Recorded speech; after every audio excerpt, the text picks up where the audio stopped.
Good morning.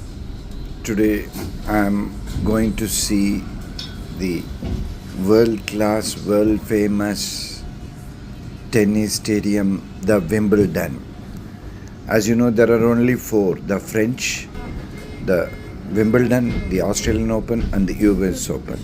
And out of all these things, Wimbledon is still the famous, still the green grass courts, and worth to watch it.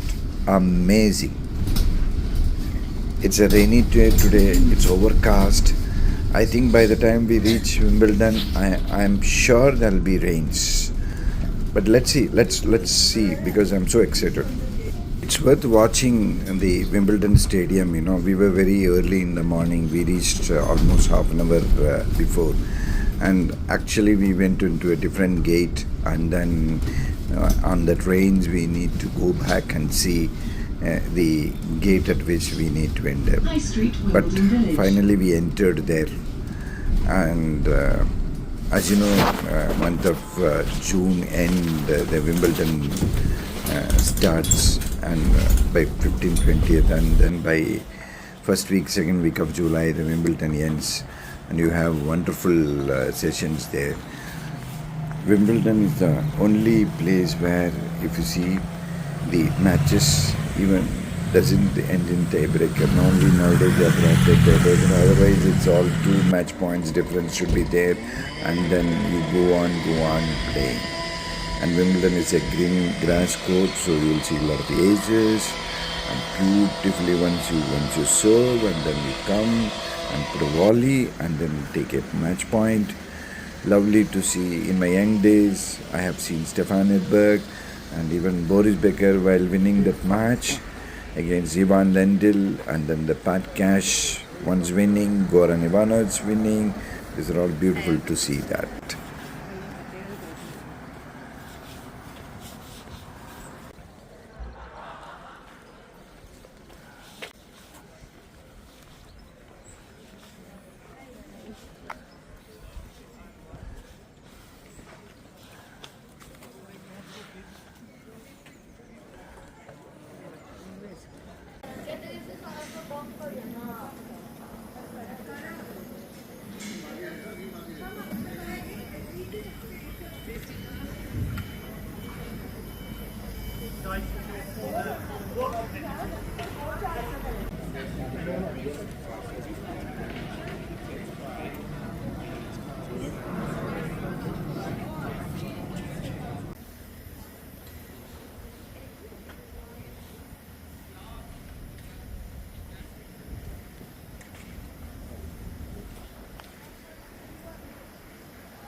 Yeah. Oh, wow. Go left or right, but not. We can't go any lower down.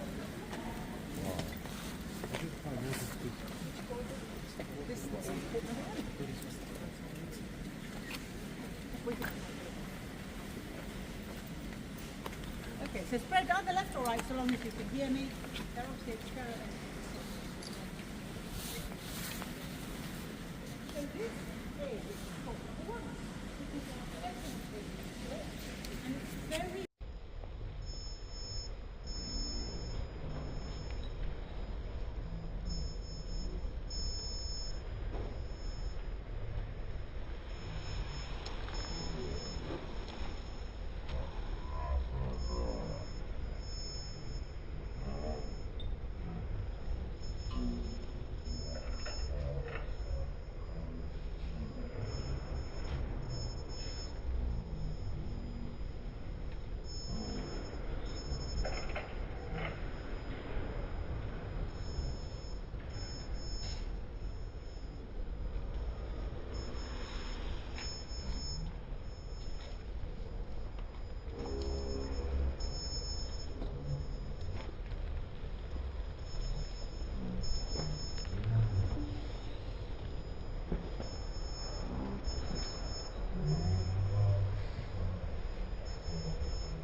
covered with the seats now that you get to the summer. Now, when you look here, you see that the umpire's chair is just around because you can't get the table at this point. And so, for the club members' ladies doubles match, usually on the Saturday before the championship, to whip the grass up to the idea of hard work. But the grass you're looking at here is new grass. It's never been painted. It's got to be marked up or it's going to be lines, and so each court is completely separate from its neighbour. They all have their own very, very intensive maintenance program. We grow all our own grass, all the blends are dry, and you will only allow it to grow to 13 millimetres in the winter. The playing house will 8 millimetres, and they will mow it every day because they've rolled it to be completely flat. So it means if you set the lawnmower at 8 millimetres, it's nothing to cut. It doesn't cut it. But if it's higher than 8 millimetres, it gets chopped. So down below you can see that there is a sort of trench. That's where photographers will be plug in their cameras. At the end, you can see the clock beneath the clock, a double door. That's where the court. Anybody look on YouTube?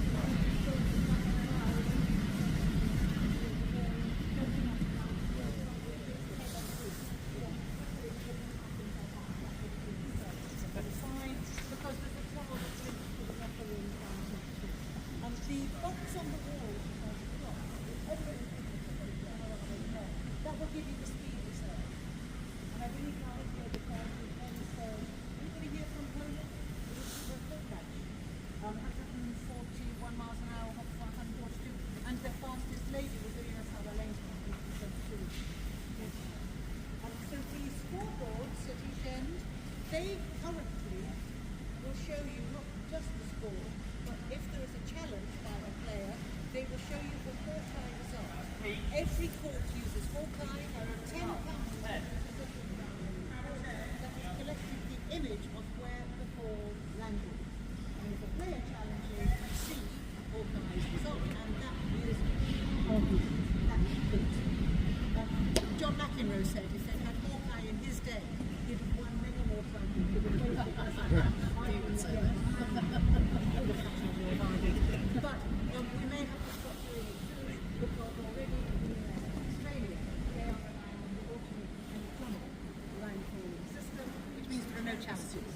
The only challenges remaining are the things like double back, did you touch the net, that sort of thing, and the virtual assistant referee is currently being used, but that's under review. Anyway, this just before we go, are you all doing photographs? Be doing them if you're not, because we need to go in a moment. But just to say, this is a court on which they will have all matches of the singles, but semi-finals and finals will be on photographs. But you will here have the finals of the juniors. Are you a future junior champion?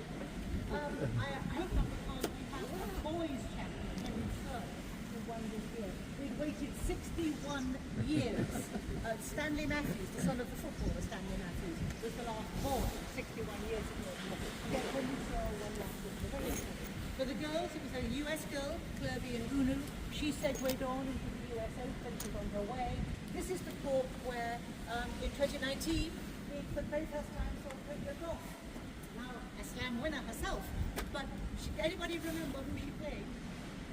Her very first Wimbledon match at the age of 15 in 2019, she was drawn against Venus Williams. Venus was 39 at the time, and Venus had won 2 titles here before Coco was even born.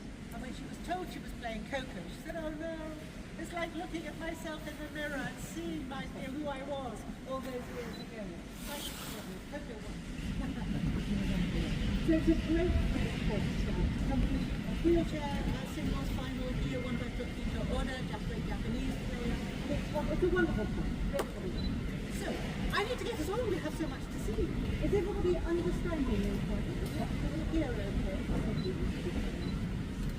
Yeah, if it rains, they will come. If it's just no. If it rains,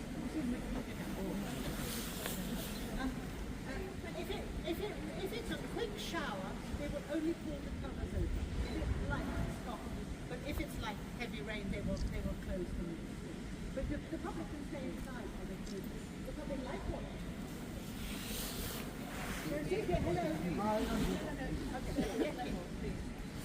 Okay, I'm good. If you're ready to go, I need to leave. These chairs,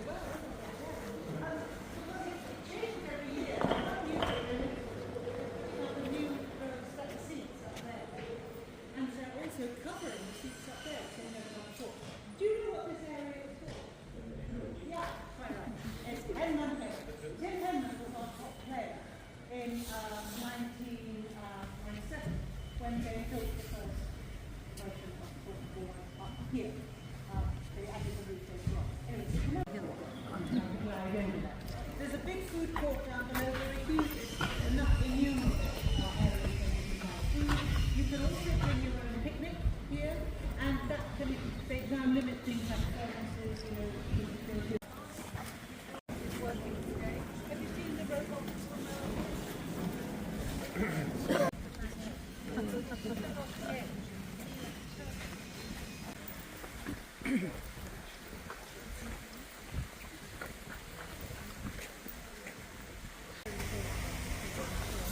So you have to commentate on this is top 18. Well, no.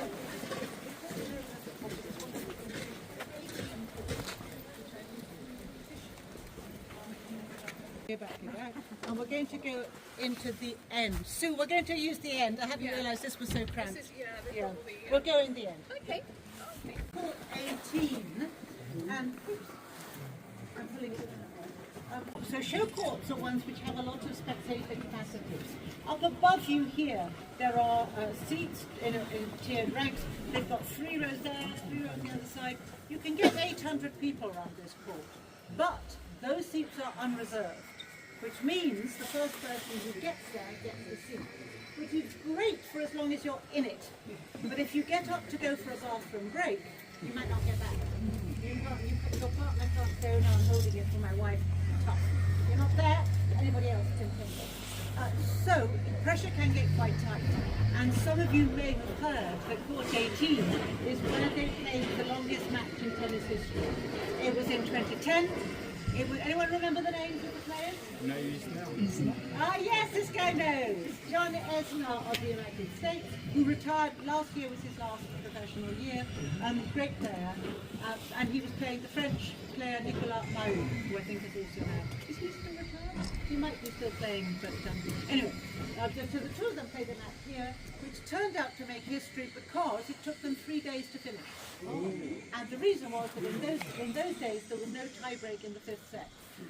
So the final set, the winner had to get 2 games more than his opponent, and they just couldn't do it. So I'll just take you out in a moment and you will see the result. I'll show you the score for what happened. But it was on this court, a great court to be on, and it was just, it was just immensely exciting. But at the end of it, the club really had to start thinking seriously, as did all the slams, about whether to have tie breaks in the final set. It took a long time. It wasn't until 2019 that finally we did have that. And anybody remember the effect? It was Djokovic against Federer in the men's final. Federer had, I think, 3 match points in the tie break, and he lost. He says he's been in therapy ever since. But it really has, you know, made these long matches a thing of the past now. You can still have a long tie break, but you know you're going to get there in the end. You're looking straight ahead at the main media centre, so the photographers, the broadcasters, they will all be based in that building. Hawkeye has its office sort of area over there. Up on the roof is where they have the interview suite, newly unveiled last year. So you will see, if you scan with binoculars, you see the top players going in and out of the interview rooms, broadcasters waiting outside on the roof looking down. Up above there, the public can walk along the roof of that building, and so they will be leaning over looking down. Those are broadcast studios, usually rented by ESPN. If you look in the building at the end, there's a sort of curved window at the end. That's the main BBC studio. Again, they've got a very good view, people looking down from here, and the people strolling past. It's a really, really popular court, and this is where last year And every year they will have a lot of singles matches in the first week here. Marketa Vondrousova played on this. She's our ladies champion last year. Elena Rybakina, who won the year before, she played her first Wimbledon match on this court. When they're saying that it was the 22nd to the 24th of June, it was a first round match, and on day one they played 4 sets. So they played tie breaks, but they were in the earlier. So they played. There was 2 sets all at the end of day one, completely normal. If you start on a court, you come back to the same court. That's fine for the players, but for the public, no. Your ticket is for 1 day. So I'm going to keep us moving. We have another watching in teams of 6, collecting the new balls, handing in the old ones, and the referee's office, the umpires being transferred out around the area and so on, and then the broadcasting. We're going to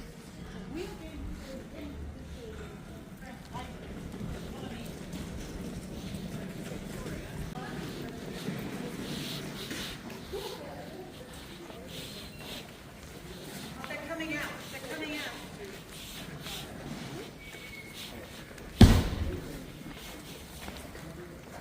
Just wait, if you just stand into one side, the other one is coming out.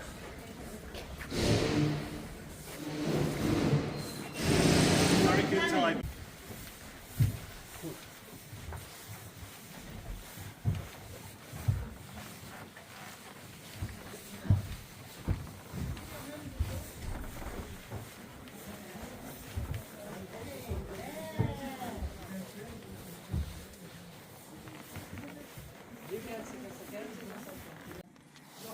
Or they go upstairs to the player services, which is what we're going to do.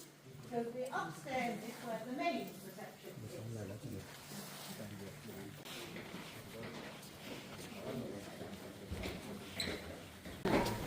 lot of people thought we were the young.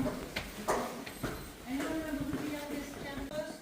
First year is 85, then 86, you want to get him? Was it? And he was, so he was the youngest ever. And Bernard is now 21. So he's still a very, very young man. But we want them to go away with a positive impression of their experience. They'll be given tours, they'll help them do theatre tickets, restaurant tables, but most particularly, every year somewhere, I will find her each time. Someone help me come on. Igor Swiatek is down there. She seems to be flagged as a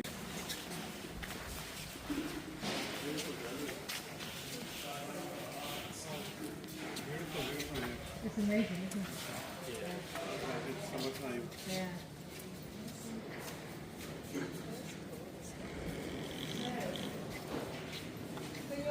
This is where you get a sort of overview, but if you look at the board straight in front of us with a sheet over it, those are called germination sheets. And what they do is they are constantly, in the build-up to the championship, they're constantly monitoring the grass levels, it might be special feed, but if they want to add extra grass seed, the pigeons they throw them in the early to add the grass seed without knowing it. So that would have to be there for a little bit. But when the club came up here in 1922, they opened Central, it was much smaller, it was over there, no roof. And in 1924, this here is where they built the first court number 1. And so this is where John McEnroe famously had his slangy match with the umpire and said, you know what the series is.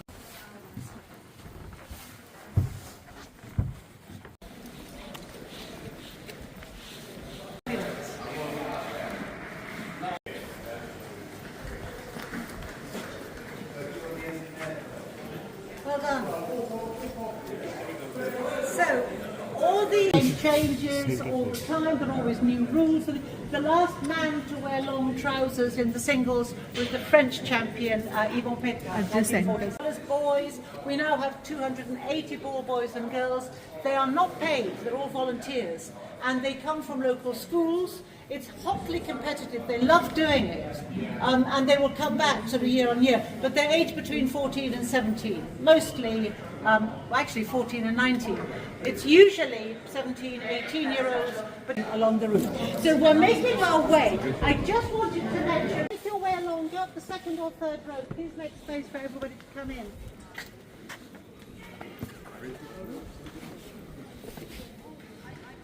Second or third rows, we need to have space for everybody, please. There's a lot more still to come.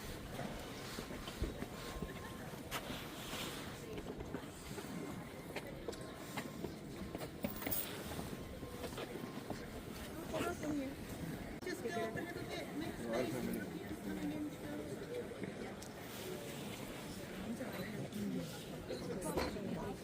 Famous roof, again, 2 halves, so it can close in about 8 minutes.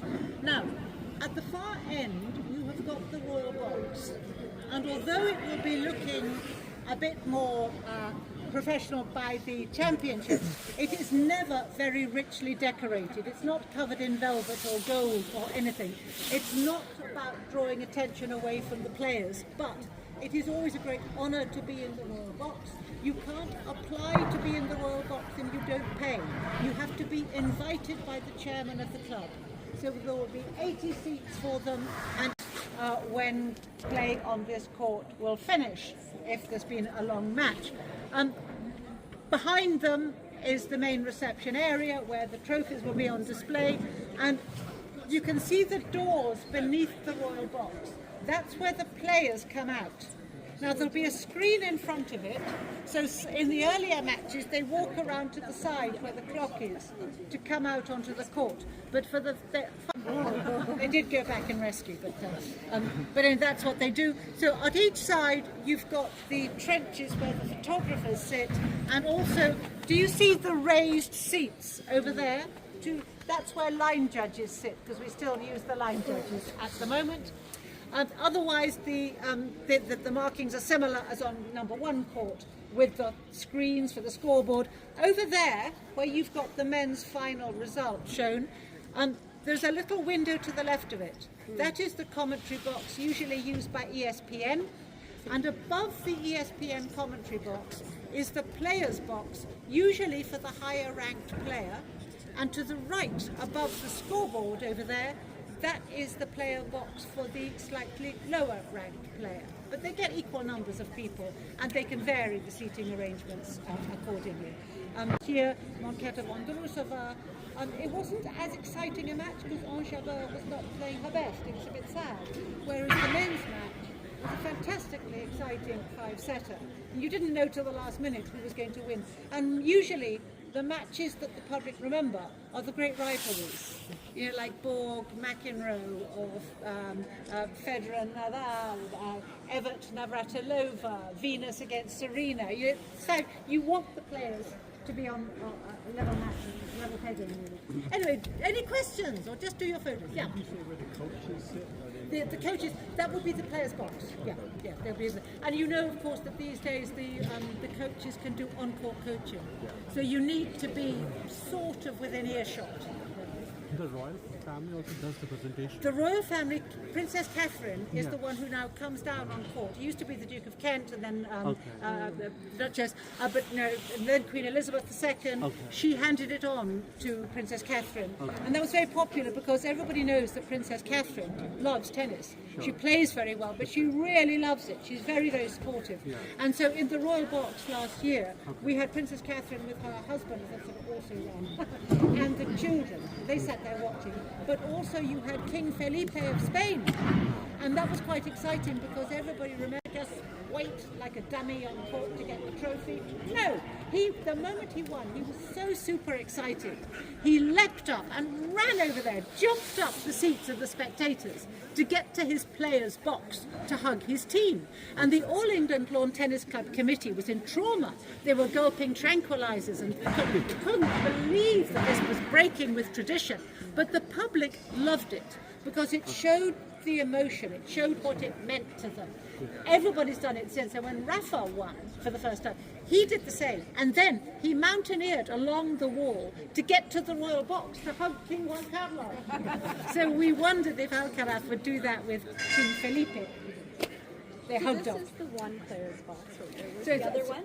So they will. If you look at, they play. It used to be in the old days that the players' box was a big area, and whether you were supporting one or the other, they all mingled. And I think it was thought that was a little bit difficult emotionally. They would rather segregate the two groupings. So usually above the commentary box is the area for the player who's higher ranked. And the lower ranked player will get space above the scoreboard area. And there's like a staircase in between. And you used to always to see the volunteer steward in a sort of Stetson hat, who you would always look after them. He'd be there to tell them which way were the conveniences or anything they might need, he would help them. It's always nice. But we must make our way. Time is up.